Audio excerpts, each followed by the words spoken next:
इथं मस्त सर्व वर्ष श्राद्धाचा स्वयंपाक करून वगैरे आवरून घेतलं, कारण की मावशीच्या घरी जायचं होतं.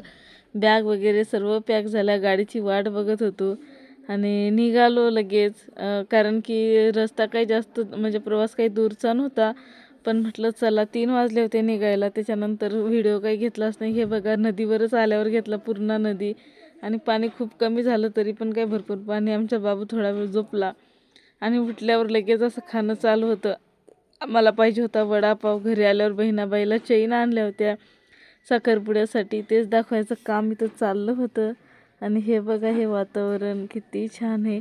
त्यानंतर इकडे मामी स्वयंपाक करायला बसल्या होत्या. आज नंबर मामीचा होता. भाकरी चालू होत्या, एका साईडला पोळ्या चालू होत्या आणि मामी आणि मावशी बनवत्या. त्यानंतर रात्रीचं जेवण वगैरे केलं. जेवणामध्ये मस्त नॉनव्हेजचा बेत होता आणि मस्त जेवण वगैरे करून हे बघा सर्वजण सोबत होतो आम्ही. असं जेवण वगैरे करून असं संपवला दिवस. भेटूया पुढच्या ब्लॉगमध्ये. तोपर्यंत बाय.